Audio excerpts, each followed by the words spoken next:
ओम नमो भगवते वासुदेवाय।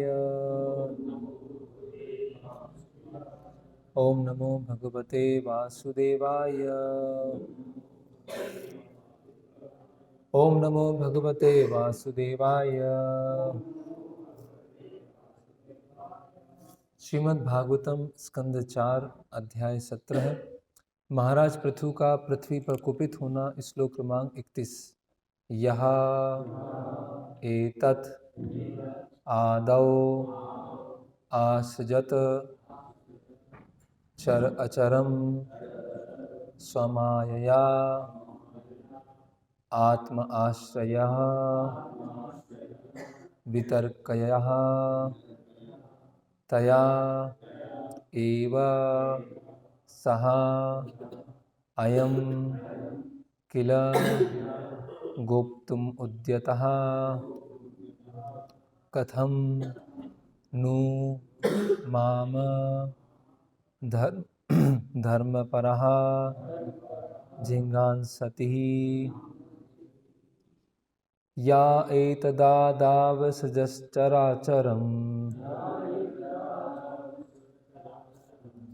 स्वमायात्मश्रया यावत् कर्गया तय्येव सोऽयं किल गोप्तुमुद्यतः कथं नु माम धर्मपरो जिघांसति। शब्दार्थ। यह जो, एतत् ये, आदौ सृष्टि के आरंभ में, आसृजत उत्पन्न किया, चर अचरम जड़ तथा जंगम जीव, स्वामायया अपनी शक्ति से, आत्म आश्रय अपने ही आश्रय में शरण प्राप्त,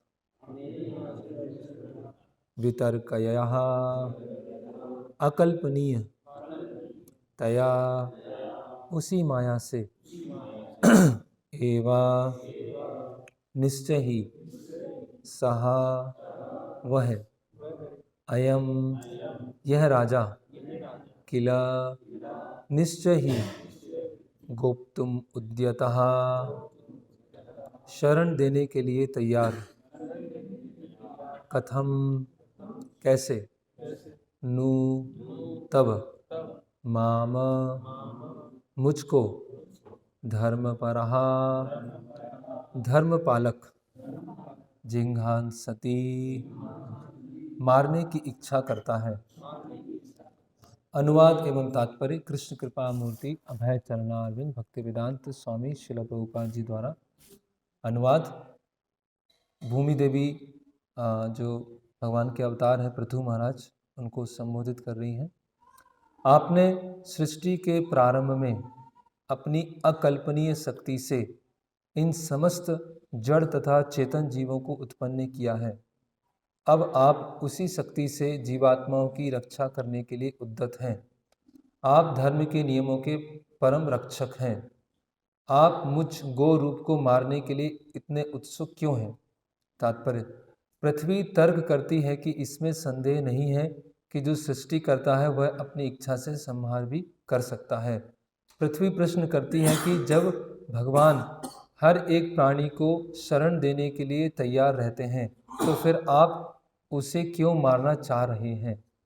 अंततः पृथ्वी ही समस्त जीवात्माओं की आश्रय स्थली है और पृथ्वी ही उनके लिए खाद्यान्न उत्पन्न करती है।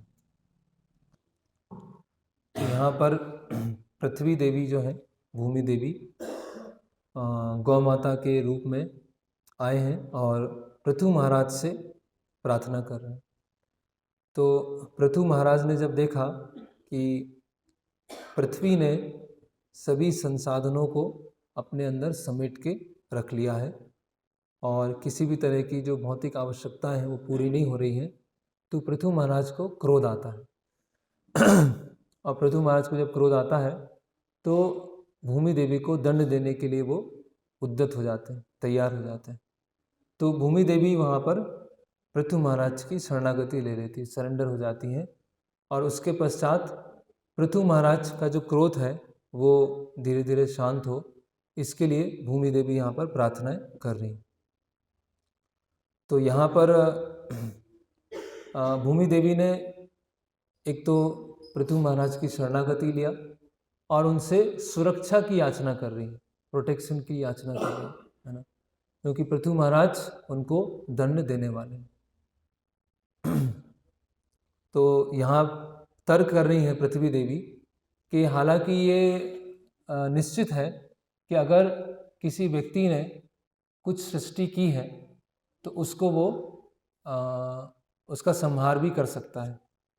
अगर किसी ने कुछ बनाया है तो उसको वो फिर से खंडित भी कर सकता है ना। ये एक सामान्य तर्क पृथ्वी देवी बोल रही है कि आपका पूरा अधिकार है, पृथु महाराज का पूरा अधिकार है, क्योंकि पृथु महाराज कौन है? भगवान के अवतार, सत्यावेश अवतार है। तो भगवान को अगर सृष्टि करने का पूरा अधिकार है तो संहार करने का भी पूरा अधिकार है। लेकिन फिर पृथ्वी देवी बोल रही है कि जो भी आपके शरणागत होता है, जो भी आपके आश्रय में आता है, उसको आप सुरक्षा प्रदान करते हैं, है ना, उसको आप अभयदान प्रदान करते हैं, है ना। तो वास्तव में शरणम शरण्यम, है ना, जो शरण लेने योग्य है ना, जिनकी हम शरणागति ले सकते हैं, तो भगवान का एक नाम है शरणम शरण्यम, है ना, कि भगवान कृष्ण ही उनकी ही शरणागति मतलब उनकी ही शरणागति लेने योग्य है। अन्य किसी की शरणागति हम लेंगे तो वो हमको पूरी तरह से शरण प्रदान नहीं कर पाएंगे। जैसे हम देखते हैं देहापत्र कलत्रादिषु आत्मसन्नेषु असत्स्वपि तेषां प्रमत्त निधनम पश्यन्नपि न पश्यति, है ना। तो देहापत्र कलत्रादिषु आत्मसन्नेषु असत्स्वपि, तो ये असत सन्य है। तो इस भौतिक जगत में जो अलग अलग लोगों की संपत्ति की, अपने मन की, अपनी बुद्धि की जो हम शरण लेने का प्रयास करते हैं, उनसे हम सुरक्षा प्राप्त करने का प्रयास करते हैं, वो क्या हो जाता है? विफल हो जाता है ना। वो सुरक्षा हमको प्राप्त नहीं हो पाती। तो सुरक्षा हमको कौन प्रदान कर पाएंगे? केवल भगवान ही प्रदान कर पाएंगे, उनके अलावा और कोई सुरक्षा प्रदान नहीं कर पाएंगे। तो सुरक्षा की इच्छा को रखना कि कोई मुझे प्रोटेक्ट करे, है ना, कोई मुझे सुरक्षित करे, तो ये जीव में क्या है? एक स्वाभाविक लक्षण है। जैसे हम देखते हैं आहार निद्रा भय मैथुनम च सामान्य एतत् पशुभिः नराणां धर्मो ही तेषाम अधिको विशेषो धर्मेण हीना पशुभिः समान। तो आहार निद्रा भय और मैथुन, ये चार जो आवश्यकताएं हैं, है ना, वो पशुओं में भी होती है और मनुष्य में भी होती है। तो उसमें एक आवश्यकता है भय, भय से बचाव, है ना, भय से सुरक्षा करना। तो सुरक्षा के लिए, भय से स्वयं को रक्षित करने के लिए लोग बहुत सारे अलग अलग तरह की योजनाएं करते हैं, है ना। तो व्यक्तिगत स्तर पर भी करते हैं, पारिवारिक स्तर पर भी करते हैं, सामूहिक स्तर पर भी करते हैं, और नेशनल इंटरनेशनल लेवल पर हर अलग अलग तरह से लोग सुरक्षा के प्रबंध करते हैं, है ना। जैसे घर होता है तो घर में अलग अलग तरह के ताले होते हैं, है ना, अपनी संपत्ति है उसको सुरक्षित रखना है तो बैंक्स हैं, है ना। ऐसे बहुत सारे मतलब लॉक हैं, बहुत सारे ऐसे ताले हैं जिनको तोड़ना क्या है? बहुत असंभव है। या हम रेलवे स्टेशन जाते हैं, एयरपोर्ट जाते हैं, तो वहाँ पे बहुत सिक्योरिटी होती है, बहुत सुरक्षा रखी जाती है ना। या जैसे आर्मी है तो आर्मी जो है वो एक तरह से पूरे देश की सुरक्षा करने का प्रयास कर रही है। तो बहुत सारा जो हमारा पैसा खर्च होता है, बहुत सारे हमारे संसाधन खर्च होते हैं, वो सुरक्षा के लिए होते हैं, सिक्योरिटी के लिए होते हैं, है ना। और ये सिक्योरिटी, है ना, एक होती है प्रेजेंट सिक्योरिटी, एक होती है फ्यूचर सिक्योरिटी, है ना। प्रेजेंट सिक्योरिटी का भी हम बहुत ध्यान रखते हैं और फ्यूचर सिक्योरिटी का भी ध्यान रखते हैं। तो फ्यूचर सिक्योरिटी में क्या करते हैं? हम बहुत सारे इन्वेस्टमेंट करते हैं, है ना। बहुत सारा हम पैसा, जैसे पहले के समय में घर में किसी आंगन में गड्ढा खोद के वहाँ पे सोना रखा जाता था, है ना। तो अभी के समय में ऐसे कहीं हम एक जगह इन्वेस्ट कर रहे हैं, कहीं हमने कुछ ज़मीन ले लिया है, कुछ लैंड ले ली है, तो हमारी एक अचल संपत्ति हो गई है कि भविष्य में अगर मुझे कुछ समस्या होगी तो कम से कम कुछ तो मेरे पास में है, या तो पैसा है मेरे पास में, या मेरे पास में गोल्ड है, या मेरे पास ज़मीन है। तो उससे क्या है, मुझे एक सेंस ऑफ सिक्योरिटी अनुभव होती है, मुझे एक सुरक्षा की भावना अनुभव होती है कि मैं इस संसार में रहते हुए सुरक्षित हूँ, क्योंकि मैंने बहुत सारी चीज़ों को ऐसे जुटा के रखा है ना, पैसों को जुटा के रखा है। फिर सुरक्षा हमको हमारे जो परिवारजन है ना, निज परिजन है, वो हमको एक सिक्योरिटी प्रदान करते हैं कि जब हमारी उम्र अधिक हो जाएगी, जब हम वृद्ध हो जाएंगे, कब हमारी कोई देखभाल करने वाला नहीं होगा, तो फिर हमको कोई ना कोई हमको सुरक्षा देगा, कोई ना कोई हमको शेल्टर प्रदान करेगा। तो इस तरह से जो जीव है इस संसार में सुरक्षित होने का प्रयास कर रहा है ना, सुरक्षा प्राप्त करने का प्रयास कर। लेकिन जितने भी और हम पशु समाज है उसमें भी हम देखेंगे तो वो लोग वहाँ पर भी एक सुरक्षा की भावना होती, अपने आप को डिफेंस, और हम बोले तो एक डिफेंसिव मेंटेलिटी होती है कि अपना बचाव, अपनी सुरक्षा कैसे की, है ना।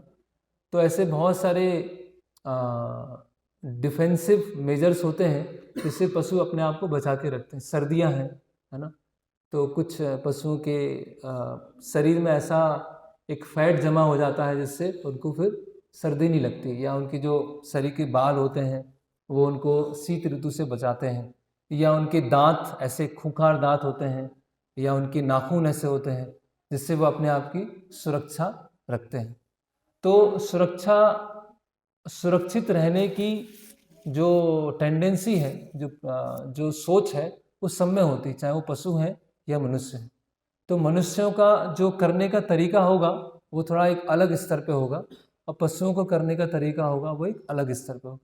जो पशु हैं वो बहुत दूर की नहीं सोच सकते हैं वो इमीडिएट कुछ ना कुछ उनको डिफेंस करना है, लेकिन मनुष्य क्या है, वो दूर का सोच सकता है। लेकिन इन सब सुरक्षाओं के बारे में प्रहलाद महाराज 7वें स्कंद में बोलते हैं कि कोई हम भौतिक जगत में किसी भी समस्या का समाधान लाने का प्रयास करते हैं तो वो समाधान ही अपने आप में दूसरी समस्या बन जाता है ना। इस भौतिक जगत में अगर हम कुछ समस्या को सुलझाने का प्रयास करेंगे तो वो उसका जो समाधान है, उसका जो वही क्या है, अपने आप में एक बड़ी समस्या बन जाता है। और आगे प्रहलाद महाराज बोलते हैं कि कोई भी माता पिता ये आश्वासन नहीं दे सकते हैं, गारंटी नहीं दे सकते हैं कि वो अपने बच्चों को हमेशा सुरक्षित रख पाएंगे, है ना। हमेशा अपने बच्चों को सुरक्षित रख पाएंगे ये कभी हमेशा गारंटी नहीं दे सकते हैं। या जो डॉक्टर है या जो दवाई है, मेडिसिन है, वो कभी गारंटी नहीं दे सकती, आश्वासन नहीं दे सकती कि वो अपने पेशेंट को हमेशा सुरक्षित रख पाएगी। या कोई भी नाव है या कोई भी जहाज है, वो गारंटी नहीं दे सकता है कि उसमें चढ़ने वाले, उसमें बैठे हुए नाविकों को वो हमेशा सुरक्षित रख पाएगा और उसको सागर को पार कर पाएगा। तो जब तक आपकी कृपा ना हो, वहाँ पर वो नरसिंहदेव को प्रहलाद महाराज प्रार्थना कर रहे हैं कि जब तक आपकी कृपा नहीं होगी, आपकी कोई शेल्टर में नहीं आएगा, तब तक जितने भी ये शेल्टर देने वाले अलग अलग लोग हैं वो अंततः क्या हो जाएगा, वो डिफीट हो जाएगी, उसकी वो हार हो जाएगी। तो हर व्यक्ति सुरक्षा ढूंढ रहा है, तो वास्तव में सुरक्षा कहाँ मिलेगी, वास्तव में सिक्योरिटी कहाँ मिलेगी, है ना। जैसे कि बहुत समय पहले, है ना, एक कोई हिंदी मूवी आई थी जिसका नाम था वक्त, है ना। तो उसमें दिखाया गया था कि एक बहुत अमीर व्यक्ति है जिसके घर में कोई कमी नहीं है ना, उसके 3 बच्चे हैं, छोटे छोटे बच्चे हैं, और वहाँ उस पूरे शहर में भूकंप आ जाता है। और भूकंप आने से क्या होता है कि वो पूरा रोड पे आ जाता है, फुटपाथ पे आ जाता है ना। उनके बच्चों को खाने के लिए कुछ नहीं है, एक बच्चा तो लावारिस हो गया, एक बच्चा किसी दूसरे के घर चला गया, जो पूरा जमींदार व्यक्ति था, जो बहुत धनी था, जो बहुत अपने आप को सिक्योर समझ रहा था, वो एकदम से क्या हो जाता है, बेघर हो जाता है, उसके पास कुछ बचता नहीं है। तो ये समय की गति ऐसी होती है, समय की चाल ऐसी होती है कि जो भौतिक जगत का जो वास्तविक सत्य है, इसको प्रभुपाद बोलते हैं नेकेड ट्रूथ, है ना, जो वास्तविक सत्य है वो दिख जाता है, वो समय आने पर क्या हो जाता है, वो दिख जाता है ना। तो जितने भी हम सोचते हैं कि ये हमको सुरक्षा प्रदान करेंगे, लेकिन समय क्या होता है, एक झटके में क्या कर देता है, वो सबको, है ना, उलट पुलट कर देता है। इस एकदम से परिस्थिति क्या हो जाती है, चेंज हो जाती है। तो इसीलिए जैसे हम देखते हैं कमल दल जल जीवन टलमल, कि ये जीवन कैसा है, कमल के पत्ते के ऊपर एक पानी की बूंद की जैसा। तो कमल के पत्ते के ऊपर जो पानी की बूंद होती है, वो पानी की बूंद क्या है, किसी भी क्षण वो गिर सकती है ना। तो जीवन भी कैसा है, कुछ क्षण गिर सकता है। तो बहुत सारे लोग संसाधन, प्रॉपर्टी, है ना, लैंड, गोल्ड, बहुत सारी चीज़ इकट्ठा करने का प्रयास करते हैं और अपने आप को सुरक्षित अनुभव करते हैं, लेकिन वो सब समय के काल में एक झटके में छिन जाएगा, एक झटके में। और ये केवल इतिहास नहीं है, ये वर्तमान में भी हो सकता है ना। बहुत हम न्यूज़पेपर उठा के देख लें तो लोग कुछ दिनों में ही कंगाल हो जाते हैं, है ना, कुछ ही दिन में रोड पर आ जाते हैं, है ना। कोई घर से निकलता है और उसको पता नहीं है कि आज, वो सोचता है कि घर से जा रहा हूँ, ऑफिस जा रहा हूँ, बिजनेस पे जा रहा हूँ और लौट के आऊँगा, अपने परिवार के साथ टाइम बिताऊँगा, और उसका एक्सीडेंट हो जाता है ना। और ऐसा एक्सीडेंट होता है कि बचते ही नहीं, परिवार के और मेंबर्स भी खत्म हो जाते हैं। तो जिनको वो सोच रहा था कि ये मुझे सुरक्षा प्रदान करेंगे, वो सब तहस नहस हो जाते हैं। तो भगवान इन सब कार्यों के द्वारा या हमारे कर्म फलों के द्वारा ऐसी परिस्थिति क्रिएट होती है कि हमारा जो झूठा विश्वास है सुरक्षाओं के ऊपर, वो हमारा चला जाता है। तो अगर हम भक्ति में हैं, अगर हम डिवोशनल सर्विस में हैं, तो उसको हम ठीक तरह से ले पाएंगे, है ना, कि हम ऐसा नहीं सोचेंगे कि भगवान ऐसा मेरे साथ क्यों हुआ। लेकिन अभक्त है, अगर उनके जीवन में क्या कुछ की होता है तो एकदम से वो बेचैन हो जाते हैं, एकदम से पागल हो जाते हैं। कई बार तो इतनी ज़्यादा मानसिक रूप से परेशान हो जाते हैं कि हार्ट अटैक भी आ जाता है लोगों को, है ना, कि कुछ दुर्घटना घटी, है ना, और ऐसी कि वो शॉक होता है, उसको वो सहन नहीं कर पाते और पूरी तरह से वो क्या अनकॉन्शियस हो जाते हैं, है ना, कोमा में चले जाते हैं। तो जैसे कि भागवतम के 11वें स्कंद में अवंती ब्राह्मण के बारे में आता है। तो अवंती ब्राह्मण बहुत संपन्न था, है ना, उसके पास सारी समृद्धि थी और बहुत कंजूस था, है ना, बिल्कुल बचा बचा के पैसे बचा के रखता था और कहीं भी खर्च नहीं, मतलब इतना कंजूस था कि खुद पे भी खर्च नहीं करता था, है ना। परिजनों को तो देने की बात है, खुद पे भी खर्च नहीं करता था। तो उसने बचा बचा के रख लिया। तो जब उसका अंतिम समय आता है, अंतिम समय से पहले, तो सभी लोग उसको मतलब अपशब्द बोलना चालू कर देते हैं, सब उसको निगलेक्ट करना चालू कर देते हैं, है ना, कोई भी उस पर ध्यान नहीं देता है। और उसका जो धन है, उसके कई लोग उसके धन चुरा के ले जाते हैं। तो जितना उसने समेट के रखा था, तो कौन कौन चुरा के ले जाते हैं, उसके जो परिजन वाले, उसकी पत्नी, ये धन चुरा लेते हैं पहले उसका। फिर दूसरे हैं चोर है, वो चुरा लेते हैं। और वहाँ सुखदेव गोस्वामी बोलते हैं दैव, किसको घर जल जाता है ना, दैव होता है, दैव के कारण, दैव मतलब उसका हमें इमीडिएट कॉज पता नहीं है, ऐसा क्यों हुआ, ये दैव के कारण हुआ, है ना, अचानक कैसे हो गया, तो घर में आग लग जाती। और समय, है ना, कि उसकी जो फसल होती है उसमें क्या हो जाता है, वो बारिश नहीं होती है सही समय पर, तो फसल खराब हो जाती है ना। तो जो पत्नी है, परिजन है, वो धन ले गए, चोर धन ले गए, है ना, दैव ने घर जला दिया और सही समय में बारिश नहीं हुई तो फसल पूरी उजाड़ हो गई। तो इस तरह से अवंती ब्राह्मण को एक साक्षात्कार होता है और अवंती ब्राह्मण क्या बोलते हैं? अर्थस्य साधने सिद्धे उत्कर्षे रक्षणे वये नासोपभोगे आयासम त्रास चिंता भ्रमो नृणाम। कि जो धन है, मतलब हम यहाँ समझेंगे धन मतलब जो हम इस भौतिक जगत में भौतिक तरीकों से सुरक्षा ढूंढने का प्रयास कर रहे हैं, उसमें हर स्टेप पे चिंता है। क्या क्या है? आयासम, एक तो लेबर है, बहुत परिश्रम है, इस सुरक्षा के संसाधन जुटाने के लिए बहुत परिश्रम भी करना है। त्रास, त्रास मतलब डर है, व्यक्ति बहुत डरा होता है ना, पता नहीं रिसेशन आने वाला है ना, महंगाई बढ़ जाएगी और जॉब कभी भी छूट जाएगी, कभी भी निकाल दिया जाएगा, तो बहुत डर रहता है। चिंता, एंजाइटी, और भ्रमो नृणाम, और भ्रमित। तो कब कब होता है ये धन, कब कब है ये हमें चीज़ देता है? चिंता देता है, भ्रम देता है, डर देता है, और बहुत सारा हम परिश्रम धन कमाने में करते हैं, बहुत सारा मतलब अनावश्यक रूप से जो हमारी आवश्यकता है उसको फुलफिल करने के लिए, या एक प्रेस्टीज सिंबल, एक समाज में हमारी एक प्रेस्टीज हो, एक हमारा औहदा हो, है ना, सब हमको पूछे, हम सबको हमको जाने, तो उसको मेंटेन करने के लिए इतना हम एंजाइटी लेते हैं, इतना परिश्रम करते हैं, इतना दिन रात परिश्रम करते हैं उसको इकट्ठा करने के लिए। तो कब किस किस स्टेप पे ये सब चीज़ें होती हैं?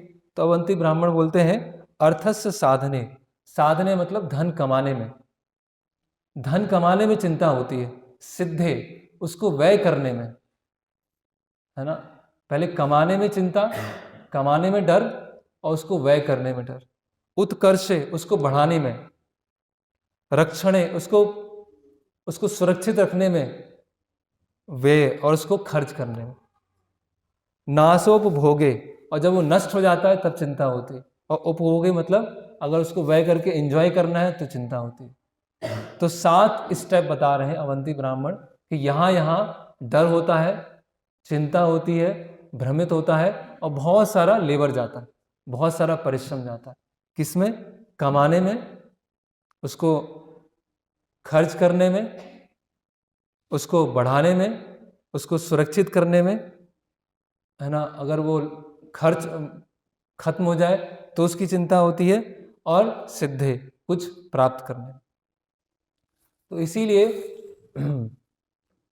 जो भौतिक रूप से हम सुरक्षा ढूंढने का प्रयास कर रहे हैं इस संसार में, वो हमें विचार करना चाहिए कि वास्तव में हम सिक्योर हो गए कि नहीं हो गए। क्योंकि जो हम सुरक्षा के संसाधन ढूंढ रहे हैं वो बहुत सारे लोगों के पास ऑलरेडी हैं। वो संसाधन क्या है? कई लोगों के पास हमसे कई गुना मात्रा में है। कई गुना मतलब 1x 2x 10x नहीं, करोड़ों गुना जितना हम भौतिक संसाधन जुटाने का प्रयास कर रहे हैं उससे अधिक हमारे आसपास के लोगों के पास में है। तो क्या वो चिंता से मुक्त है? क्या वो डर से मुक्त है? क्या वो जो परिश्रम है उससे मुक्त है? मुक्त नहीं है। तो कौन हमको सुरक्षा प्रदान करेगा? वास्तविक सुरक्षा कौन प्रदान करेगा, है ना? तो हालांकि भौतिक संसाधनों की आवश्यकता है, उस पर भी हम अभी चर्चा करेंगे। तो हमारा जो मनोवृत्ति है, हमारा जो एटीट्यूड है, वो कौन हमको रक्षा प्रदान करेगा? कौन इस संसार में सुरक्षा प्रदान करेगा, है ना? क्या हमारी सिक्योरिटी, हमारे पैसे, हमारा लैंड सुरक्षा प्रदान करे? कोई सुरक्षा प्रदान नहीं करे।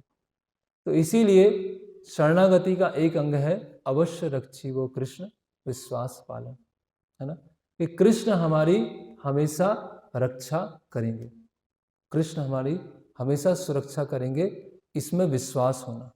तो जिसका जितना इसमें विश्वास है वो उतना शरणागत है ना। शरणागत केवल स्टैंप लगने से शरणागत नहीं हो जाएंगे, है ना, कि वैष्णव वेशभूषा है, तिलक है, कंठी है तो हम शरणागत हैं।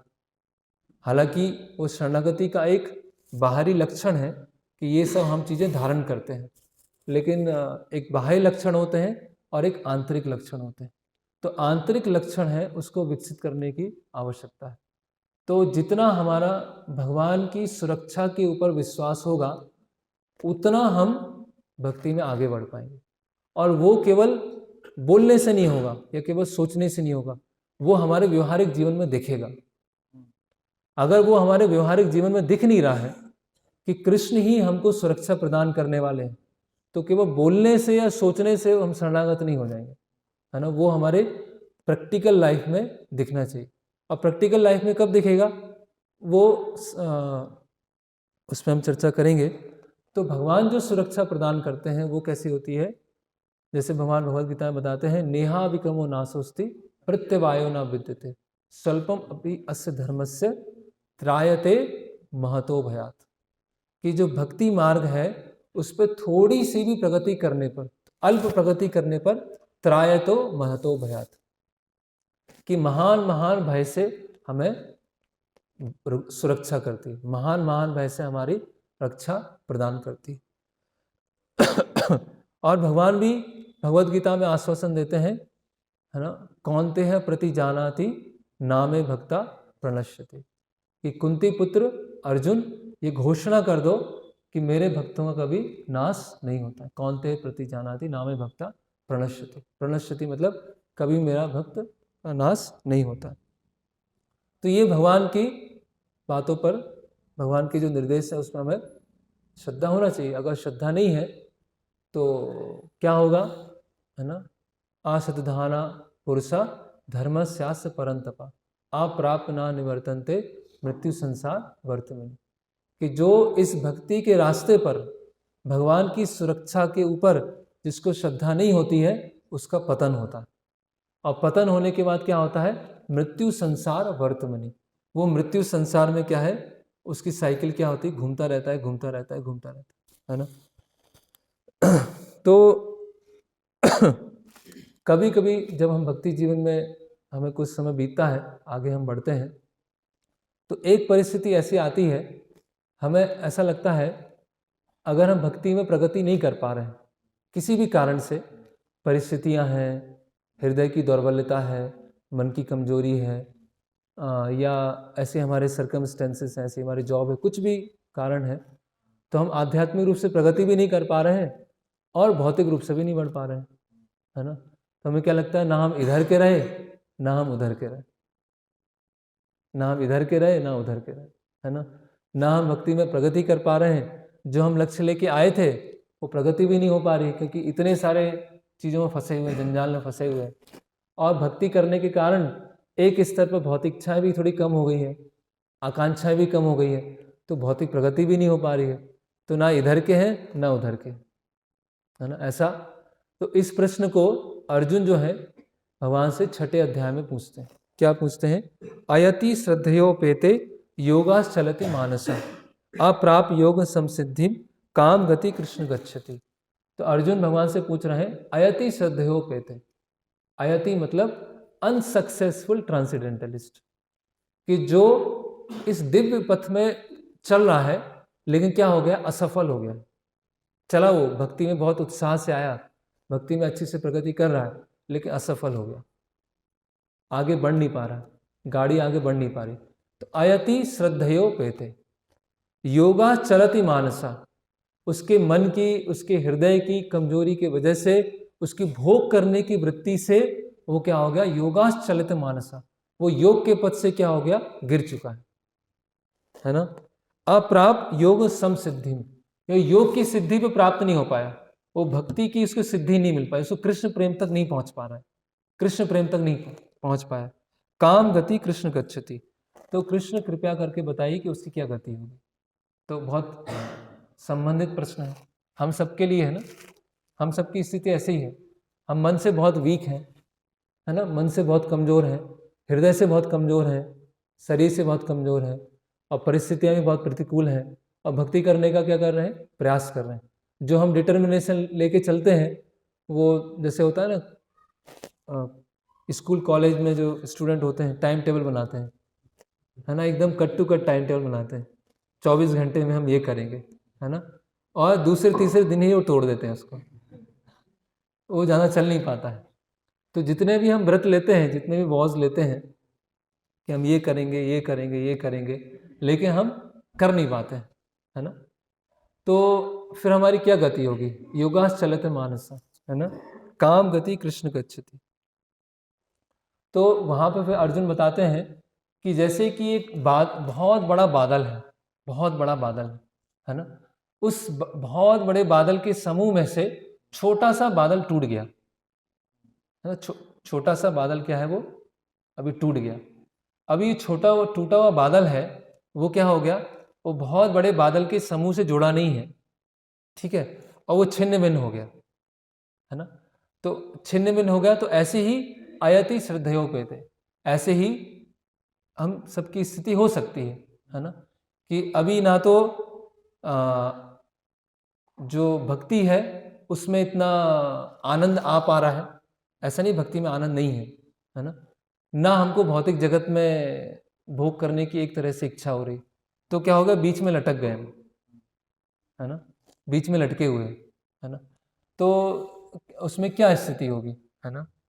फिर तो भगवान वहाँ बताते हैं, पात्र कये वे नामुत्र विनाशस तस्य विद्यते ना ही कल्याण कश्चित दुर्गतिम तात गच्छति। तो भगवान बताते हैं कि ऐसे साधक की ना तो इस जगत में, ना इस जीवन में, ना अगले जीवन में कोई भी उसको हानि नहीं है। अगर वो भक्ति करते करते रास्ते से च्युत हो गया, गिर गया, तो ना तो इस जीवन में उसको निराश होने की जरूरत है, ना उसको अगले जीवन में निराश होने की आवश्यकता है। ना ही कल्याण कृत कश्चित, है ना, उसका कभी अकल्याण नहीं हो सकता।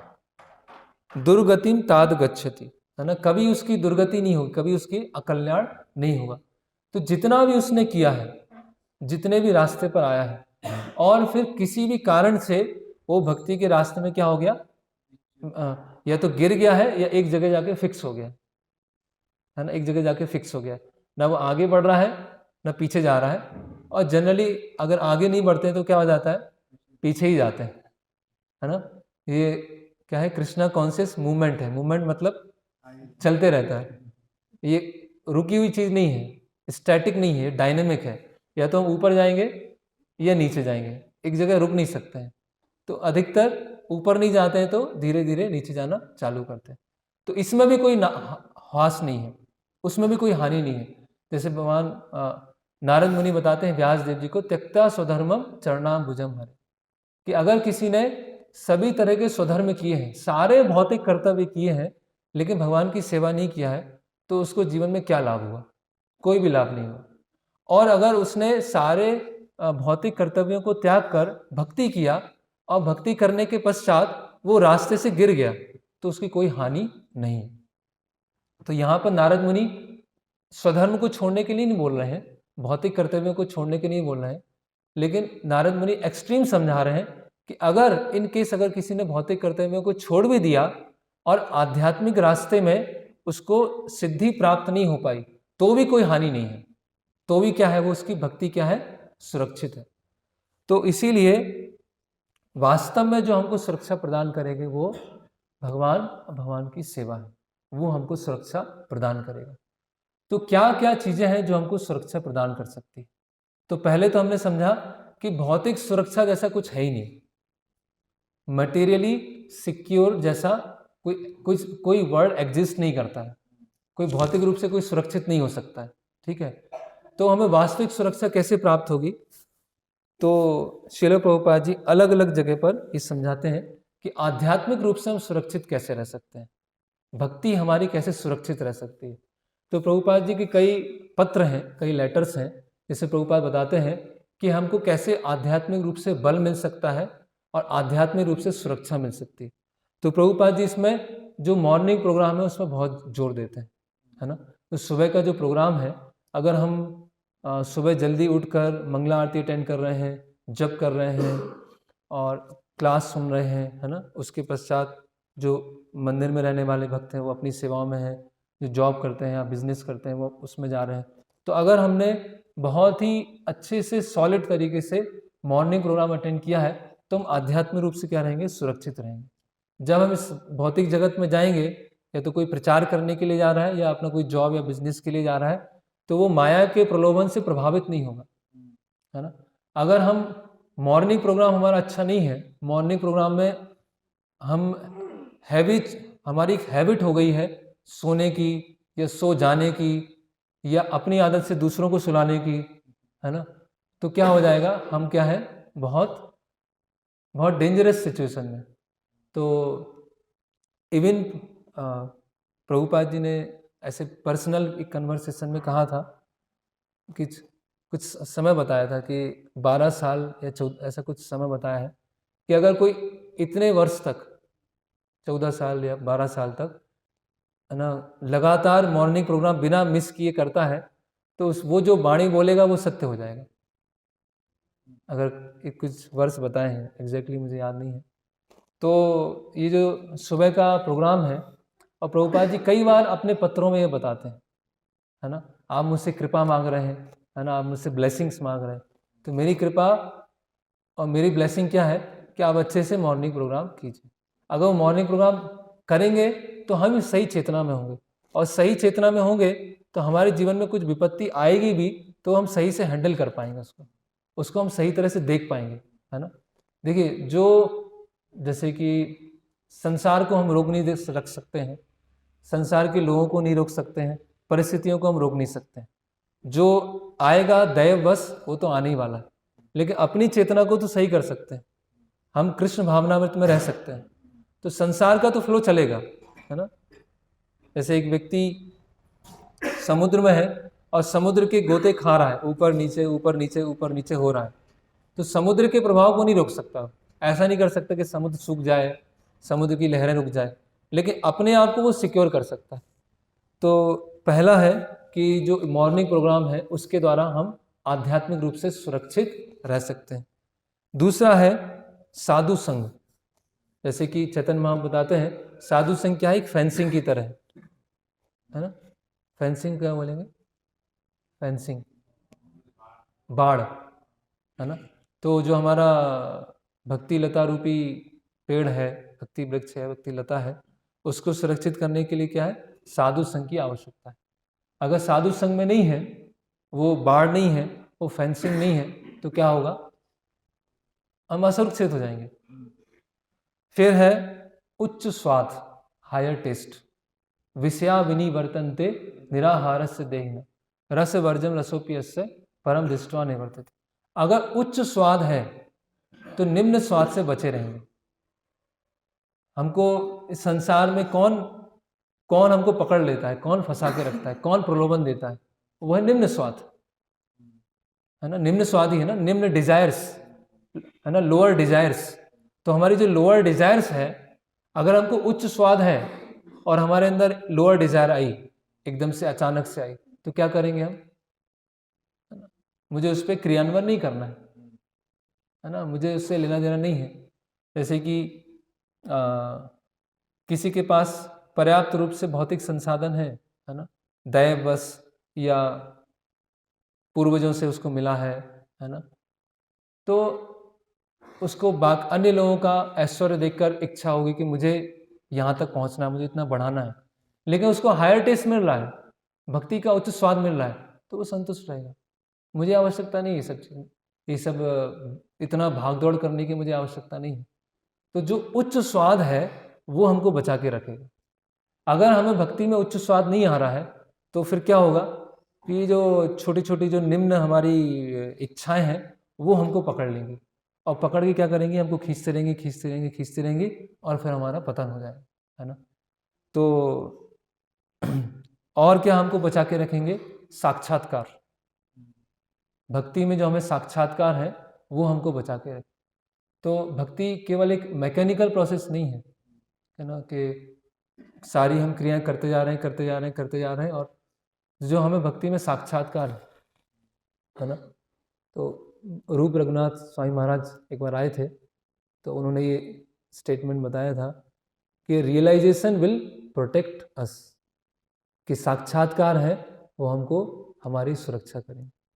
तो जो भी हम शास्त्र पढ़ते हैं या सुनते हैं या भक्तों के संग में जब हम एक दूसरे से चर्चा करते हैं तो वो एक ज्ञान होता है, और जब उसको हम व्यवहारिक रूप से लगाना चालू करते हैं, हमारे जीवन में ऐसी परिस्थिति आती है ना, तो वो साक्षात्कार है ना। बहुत चिंतामय स्थिति है, घर में बहुत टेंशन चल रही है, और किसी का एक्सीडेंट हो गया है, पैसे की कमी है, बहुत सबके जीवन में बहुत सारी समस्याएं होती है ना, ऐसा नहीं सब स्मूथ चल रहा है, बहुत समस्याएं।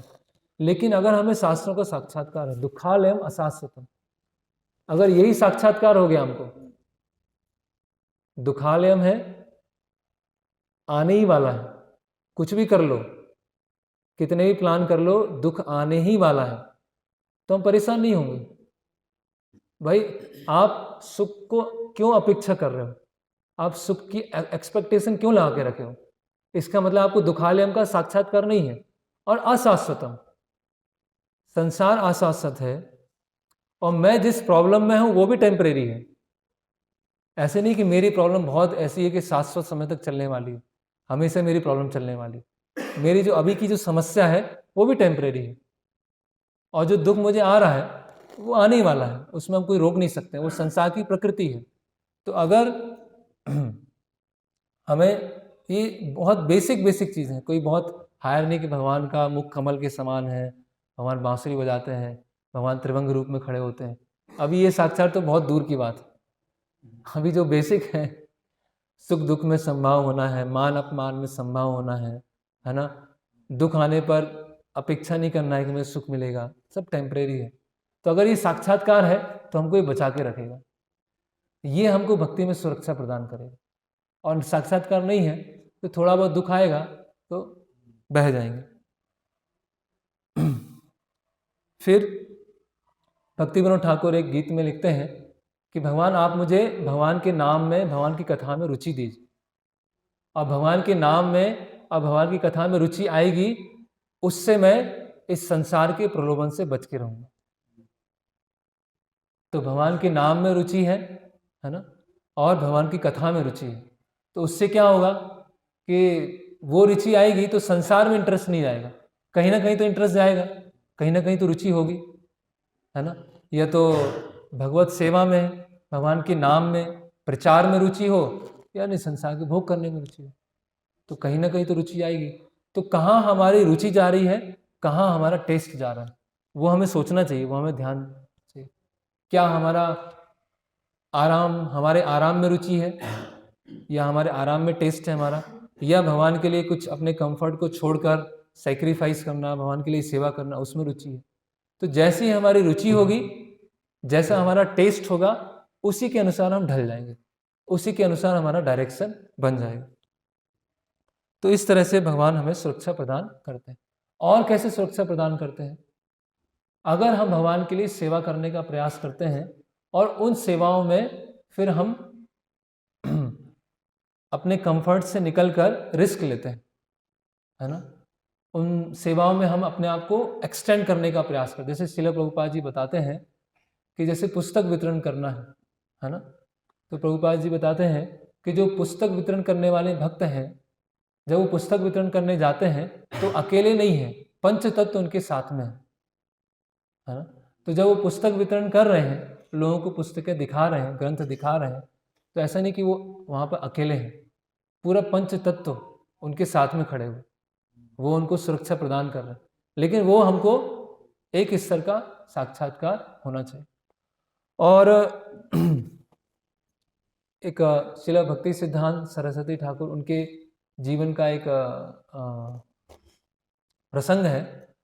तो भक्ति सिद्धांत ठाकुर के संन्यास लेने से पहले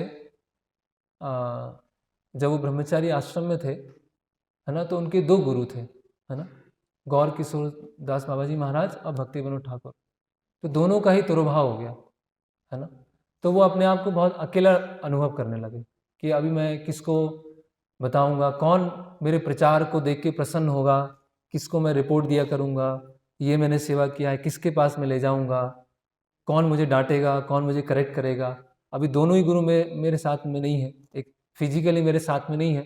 तो वो क्या हो गया, एकदम एकांत में चले गए और केवल जप करना उन्होंने स्टार्ट कर दिया, और बोले कि अभी मैं प्रचार नहीं करूं, क्योंकि कौन उस प्रचार से प्रसन्न होगा, तो गुरु मेरे है ही नहीं साथ में।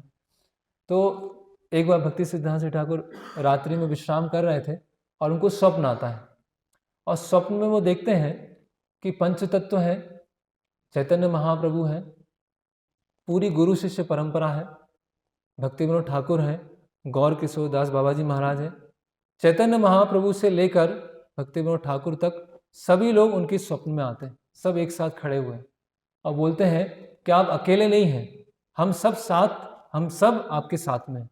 तो आप प्रचार करना चालू करो, प्रीचिंग चालू करो और पूरा सपोर्ट, जो भी किसी भी चीज़ की कमी है, संसाधन है, लोगों की कमी है, प्रॉपर्टीज़ है, कुछ भी है, सब हम भेजते जाएंगे, सब हम देते जाएंगे, तो आप अकेले नहीं हैं।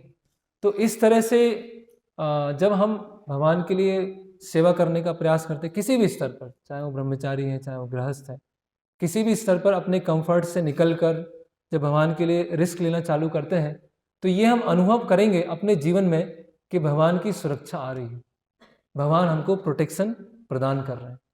और जो भक्त बहुत समय से पुस्तक वितरण कर रहे हैं, उनके जीवन में ऐसे बहुत सारे अनुभव हुए होंगे जिसमें अचानक से, है ना, ऐसी चीज़ें होती हैं, ऐसे मैजिक हो जाते हैं, ऐसे जादू हो जाते हैं कि जहां हम सोच भी नहीं सकते थे वहां हम पुस्तक वितरण करके आ जाते हैं।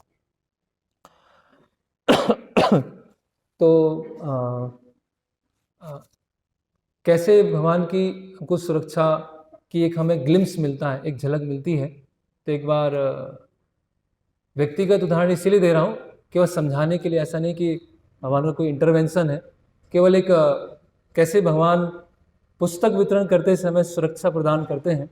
तो एक बार पुस्तक वितरण करने जा रहा था, तो ट्रेन में, है ना, आरपीएफ पुलिस वाले मिले वहाँ पर और उन्होंने एक तरफ बैठा दिया, बोले सारे बुक्स दे दो, जो भी तुमने बेच के पैसा कमाया वो पैसा दे दो, अपना आईडी दे दो और अभी बंद कर देंगे, है ना।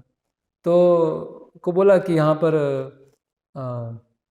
इतने सारे लोग कितनी सारी चीज़ बेचते हैं, उनका क्या बंद करवाते हैं, है ना। तो वो तो कुछ साइड से आपको दे रहे हैं, इसके लिए तो फिर और ऊंची आवाज़ में और डांटना चालू कर दिया, है ना। और वो पुलिस वाला बोलता है कि एक शर्त पर मैं आपको ये बुक बेचने दूंगा कि पूरी ट्रेन में अगर कुछ हादसा होता है तो उसकी जिम्मेदारी आप लोगे। पूरी ट्रेन में अगर कोई हादसा हुआ, कुछ भी हुआ, अगर उसकी जिम्मेदारी आप लेते हो तो मैं सारी बुक्स दे दूंगा और आप पुस्तक अपना बेचना चालू करो। तो मैंने बोला ठीक है, मैं जिम्मेदारी लेता हूँ कि ट्रेन में जो भी हादसा होगा उसकी जिम्मेदारी मेरी। तो ऐसी बात होती है, तो वहाँ पर एक रेलवे ऑफिसर बैठा होता है, वो सब देख रहा होता है ना। और वो रेलवे ऑफिसर वहाँ उड़ जाता है, तो बोलता है कि ये ऐसे लोगों क्यों परेशान कर रहे हैं, है ना, ये धर्म का काम कर रहे हैं, आप धर्म का काम रुका रहे हैं, है ना, रोकने का प्रयास कर रहे हैं, इनका बुक्स ले लिया, इनको तो अच्छे से प्रचार होना चाहिए। तो क्या हुआ, वो रेलवे ऑफिसर ने खड़े होकर वहाँ बोला, तो जितनी बुक्स थी वहीं डिस्ट्रीब्यूट हो गया। किसी ने भागवतम ले लिया, किसी ने 3 बुक का सेट ले लिया, किसी ने छोटी बुक ले ली और सारी बुक्स वहीं डिस्ट्रीब्यूट हो, है ना। तो ऐसे तो बहुत सारे भक्त हैं जो नियमित रूप से पुस्तक वितरण करते हैं, तो वो ऐसे देख सकते हैं, है ना। जहाँ असंभव था, अभी पुस्तक वितरण मैराथन आने वाला है, जहाँ असंभव था वो संभव हो जाता है, क्योंकि भगवान क्या है, वो सुरक्षा प्रदान कर रहे हैं। तो थोड़ा सा और लेते हैं हम 5 मिनट। भगवान की सुरक्षा प्रदान करने में एक 2 तरह के लोगों को कभी कभी मिसकॉन्सेप्शन होते हैं, है ना। एक होता है, तो क्या हमें भौतिक रूप से सुरक्षा की कोई परवाह ही नहीं करना चाहिए? हम कार में बैठ के जा रहे हैं, सीट बेल्ट लगा है कि नहीं लगा है, राइट चला रहे हैं, लेफ्ट चला रहे हैं, कोई मतलब नहीं, है ना। भगवान की सुरक्षा के ऊपर पूरी तरह से निर्भर है ना। और कोई वायर है, ऐसे टूटा हुआ वायर पड़ा हुआ है, तो उसको हमने सही किया नहीं किया, हम तो भगवान की सुरक्षा के ऊपर निर्भर हैं। क्या भगवान ऐसा बोल रहे हैं, अवश्य रक्षिवो कृष्ण विश्वास पालन, ऐसा है? कहीं आग लगने का चांस है तो भगवान की जो मर्जी होगी वो है, हम तो किचन में चले गए हैं और जो होगा वो देखी जाएगी, हम तो भगवान के शरणागत। कैसे भी गाड़ी चलाएंगे, कैसे भी कुकिंग करेंगे, कैसा भी इलेक्ट्रिसिटी बोर्ड कैसा भी हमारे घर में है, हम तो भगवान की सुरक्षा के ऊपर निर्भर। तो ऐसा नहीं है, ऐसा नहीं कि हमने सीट बेल्ट खोल दिया, राइट चला रहे हैं और नरसिंह स्तुति गा रहे हैं और नरसिंह भगवान हमारी सुरक्षा करे, है ना, ऐसा नहीं, जितना जो कॉमन सेंस है ना, जो कॉमन सेंस है वो तो लगाना होगा। अभी कार में बैठ के जा रहे हैं तो जो भी नियम है, सुरक्षा के नियम है, वो पालन करने होंगे। उन नियमों को पालन करने के बाद भी अगर कुछ होता है तो विश्वास कि भगवान सुरक्षा प्रदान करेंगे, है ना। तो सुरक्षा प्रदान करना मतलब ऐसा नहीं कॉमन सेंस छोड़ देना। कभी कभी भक्त लोग कॉमन सेंस भी छोड़ देते हैं, है ना। तो वो कॉमन सेंस भी साथ में होना चाहिए। तो जहाँ भी जैसे मंदिर है या घर है, जो भी सुरक्षा के लिए जो भी आवश्यक है वो चीज़ हमें करना है, अल्टीमेटली कृष्ण के ऊपर डिपेंड रहकर, है ना। और दूसरा एक सुरक्षा के ऊपर मिसकॉन्सेप्शन ऐसा होता है, कभी कभी हम देखते हैं कई भक्तों को एक्सीडेंट में उनकी मृत्यु हो जाती है ना। कई भक्तों को कैंसर हो जाता है। जैसे हम देखते हैं तमाल कृष्ण महाराज कार से जा रहे थे, है ना, मायापुर से कोलकाता जा रहे थे, तो कार क्रैश हुआ और खाई से गिरा और मृत्यु हो गया। तो क्या भगवान ने सुरक्षा नहीं किया, है ना। कभी कभी किन भक्तों को कैंसर हो जाता है, ऐसा सीवियर कैंसर होता है कि मतलब मृत्यु है। अभी रिसेंट में ही एक गुरु भाई थे सत्यवाग प्रभु, तो 34-35 साल की उम्र में उनकी मृत्यु हो गई, है ना। उनको किडनी का डिजीज़ हुआ और बाद में उन्होंने शरीर त्याग दिया, है ना। और फिर हम देखते हैं कि वो रशिया में जब प्रचार प्रारंभ हुआ था तो जो रशियन भक्त थे वो उनको केजीबी वाले पकड़ पकड़ के जेल में डाल रहे थे, बहुत यातना दे रहे थे, इलेक्ट्रिक शॉक देना, पीटना, खाना नहीं देना, बीमार हो गए और कुछ लोगों ने तो जेल में ही देह त्याग कर दिया। तो क्या भगवान सुरक्षा नहीं दे रहे हैं? एक्सीडेंट हो रहा है, कैंसर हो रहा है, पिटाई हो रही है ना, बहुत ही कम उम्र में मृत्यु हो रही है, तो क्या भगवान सुरक्षा प्रदान नहीं कर रहे हैं?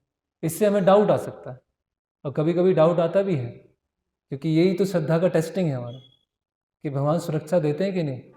तो भगवान बता रहे हैं कि कौनते है प्रति जानाति नामे भक्ता प्रणश्यति, कि ये घोषणा कर दो कि मेरे भक्तों का भी पतन नहीं होता। तो भगवान हमको इस तरह से सुरक्षा प्रदान करेंगे कि आध्यात्मिक रूप से हमारा कभी पतन नहीं होगा, आध्यात्मिक रूप से कभी हम असुरक्षित नहीं होंगे, है ना।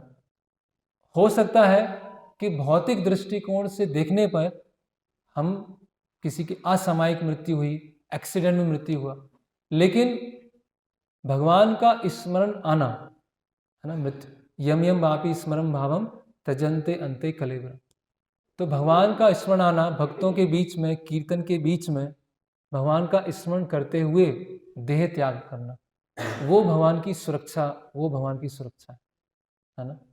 तो हमें क्योंकि कई लोग बोलते हैं कि भगवान रक्षा करेंगे तो भक्तों की मृत्यु नहीं होती क्या, भक्त क्या बीमार नहीं होते क्या? अगर भगवान रक्षा प्रदान करते हैं तो भक्तों की तो मृत्यु होती है, वो भी तो बीमार पड़ते हैं, उनको भी कैंसर होता है ना। तो ये होता है, जब तक भौतिक शरीर है तब तक ये सब चीज़ें होंगी, लेकिन भगवान हमारी आध्यात्मिक प्रगति की रक्षा करते हैं, आत्मा की जो प्रगति है उसकी रक्षा करते हैं। तो इसीलिए भगवान की जो सुरक्षा है उसको हमें समझने का प्रयास करना चाहिए कि कैसे भगवान अपने भक्तों की रक्षा करते हैं। तो जैसे अभी हम देखते हैं परम पूज्य कदम कानन स्वामी महाराज, उनको कैंसर हुआ था, तो बहुत प्रचार कर रहे थे, बहुत सारी लैंग्वेज आती थी उनकी, है ना, बहुत अच्छा कीर्तन करते थे, है ना, बहुत मतलब हर हर फील्ड में एक्सपर्ट। तो उनको कैंसर हो गया, तो भगवान ने क्या बचाया नहीं, राधा श्याम सुंदर ने बचाया नहीं, ऐसा नहीं है ना। तो वो एक वीडियो है उसमें बताते हैं, कदम कानन स्वामी महाराज बता रहे हैं कि मेरा साक्षात्कार क्या है कि मुझे अभी कोई डर नहीं है, मैं भय से मुक्त हो गया, है ना, अभी मुझे मृत्यु का भय नहीं रहा। तो ये भगवान सुरक्षा प्रदान करते, इस तरह से भगवान प्रोटेक्ट करते हैं, है ना। और हम देखते हैं कोरोना टाइम में भी बहुत सारे भक्तों का मृत्यु हुआ, बहुत कम कम उम्र के भक्त थे, उनकी मृत्यु हुई। बांग्लादेश में अटैक हुआ टेम्पल पे, वहाँ एक ब्रह्मचारी की मृत्यु हुई, है ना। तो ऐसे ऐसे है ना, ऐसा नहीं होगा कि विष्णु दूत दिखेंगे, विमान देखेगा और वो विमान सबको दिखाई देगा, है ना, आध्यात्मिक शरीर सबको दिखाई देगा और विमान में बैठ के विष्णु दूत दिख रहे होंगे, सबको दिख रहे होंगे, ऐसा नहीं होगा।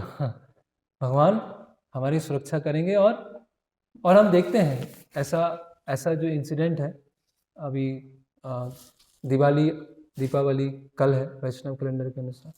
तो रामायण में हम एक घटना देखते हैं, उसको केवल 2 मिनट में चर्चा करेंगे। तो वहाँ हमको लगेगा कि सुरक्षा नहीं मिली है ना, सुरक्षा प्रदान नहीं हुई और मृत्यु हो गई। लेकिन भगवान ने जो दिया वो इतना बड़ा दिया कि बहुत ही कम भक्तों को ऐसा मिला है। तो हम देखते हैं जटायु, है ना। तो जटायु, उनके साथ में क्या हुआ, जटायु बहुत वृद्ध थे, है ना, दशरथ महाराज के मित्र थे, है ना। तो जब रावण जो है सीता माता को ले जाता है अपहरण करके, तो सीता माता जोर जोर से ऐसे पुकारती हैं सुरक्षा के लिए। तो जो भगवान राम है, लक्ष्मण है, वो तो बहुत दूर निकल चुके होते हैं। तो जटायु है वहाँ पर पंचवटी में एक पेड़ के ऊपर विश्राम कर रहे होते हैं। तो उनको वो आवाज़ सुनाई देती है ना। तो जटायु तुरंत जागते हैं और सीता माता की सुरक्षा के लिए पहुँच जाते हैं। तो सीता माता विचार करती हैं कि ये जटायु क्या है, बहुत वृद्ध हैं और उनके ससुर जैसे हैं, के समान हैं। तो सीता माता बोलती हैं कि आप यहाँ से जाइए और भगवान राम को और लक्ष्मण जी को संदेशा बताइए कि ऐसा ऐसा हो गया। लेकिन जटायु से वो देखा नहीं जाता है ना, कि वो ऐसे इस स्थिति में छोड़कर नहीं जा सकते। तो जटायु रावण के साथ युद्ध करते, पहले तो समझाते हैं धर्म क्या होता है, अधर्म क्या होता है, तो वो तो समझ में नहीं आएगा। फिर रावण को फिर कुछ अपनी चोंच से, अपने पंख से प्रहार करते हैं, उसका रथ तोड़ देते हैं, उसके सारथी को मार देते हैं, उसके जो घोड़े नहीं थे, खच्चर थे, उनको मार देते हैं, पूरा तहस नहस कर देते हैं, है ना। और रावण की 7 बार भुजाओं को काट देते हैं, सिर को काट देते हैं, लेकिन भुजाएं हैं और सिर वापस आ जाता है। तो रावण, जब जटायु वृद्ध थे और जब वो थकने लगे, तो रावण ने क्या है, भांप लिया कि अभी थक चुके हैं, अब इतना लड़ नहीं पाएंगे। तो अपनी तलवार निकालता है और तलवार से क्या करता है, पंखों को काट देता है। और जटायु एकदम से खून से एकदम लथपथ हो जाते हैं, है ना, खून से लथपथ होके वहीं पे गिर जाते हैं। तो सीता माता दौड़ते दौड़ते जाती हैं और जटायु को ऐसे आलिंगन करते हैं और वो रोते हैं कि मेरे कारण आपने प्राण त्याग कर दिए, है ना। तो लेकिन आप अपनी श्वास को बचा के रखना कि जब भगवान राम पीछे आएंगे तो उनको ये बता देना कि ऐसा ऐसा हुआ है, जिससे वो मुझे जो ढूंढने का प्रयास करें, मुझे वापस लेके आ पाए। तो बस इतने अंतिम समय तक अपनी श्वास आप रोक के रखिएगा, है ना। तो वहाँ पर कुछ समय के पश्चात भगवान राम आते हैं। अब भगवान देखते हैं कि एक बहुत विशालकाय एक पक्षी जैसा दिख रहा है जो पूरा खून से लथपथ है। तो भगवान सोचते हैं कि यही राक्षस होगा जिसने सीता को मार के खा गया। तो भगवान राम क्या करते हैं, अपना धनुष बाण निकालते हैं। वो जो जटायु हैं, जिन्होंने भगवान राम के लिए अपने प्राण दे दिए, वही भगवान राम उन पर तीर चला रहे हैं, है ना। तो भगवान तीर ऐसे निकालते हैं तो जटायु धीरे धीरे राम राम राम ऐसे उच्चारण कर रहे हैं। तो भगवान राम को सुन जाता है कि ये तो राम राम ऐसे बोल रहे हैं। तो फिर वो अपने धनुष बाण रख देते हैं और देखते हैं कौन है। तो बोलते हैं तो जटायु है ना। तो पिता जैसे दशरथ महाराज थे, तो दशरथ महाराज समान ही है। तो वो भगवान राम क्या करते हैं, जटायु को गले लगा देते हैं और अपनी गोद में उनको उठा देते हैं। और फिर जटायु उनको बताते हैं कि ऐसा ऐसा हुआ है ना। तो अभी हम देखा जाए, भौतिक रूप से देखा जाए तो अनसक्सेसफुल, भौतिक रूप से देखा जाए तो असफल हो गए। सीता माता को बचाने में, सुरक्षा प्रदान करने में क्या हो गए, असफल हो गए। लेकिन आध्यात्मिक रूप से क्या हो गए, सफल हो गए। सीता माता ने उनको आलिंगन किया, भगवान राम ने आलिंगन किया और भगवान राम को देखते देखते उन्होंने प्राण त्याग किया। और प्राण त्याग करके कहाँ पहुँचे वो, वहाँ श्लोक आता है कि उनको वैकुंठ, अयोध्या धाम, साकेत धाम भेज दिया। तो ऐसा दिख सकता है कि भौतिक रूप से कोई असफल हो गया, जो करने जा रहा था वो कंप्लीट नहीं हो पाया और पूरा एकदम क्रश कर दिया उसको, पूरा एकदम ऐसी मृत्यु मिली कि साधारण लोगों को जो मृत्यु मिलती है उससे भी बुरी मृत्यु मिली। लेकिन क्या हुआ, भगवान राम और सीता माता उनकी उपस्थिति में उन्होंने प्राण त्याग दिया। तो भगवान इस तरह से हर जीव को सुरक्षा प्रदान करते हैं। तो सुरक्षा क्या है वो समझना है, और सुरक्षा कैसे प्रदान करते हैं वो हमें समझना है, और अवश्य रक्षी वो कृष्ण, उस पर पूरा हमें पक्का विश्वास होना चाहिए। तो यहाँ पर हम विराम लेते हैं। हरे कृष्णा।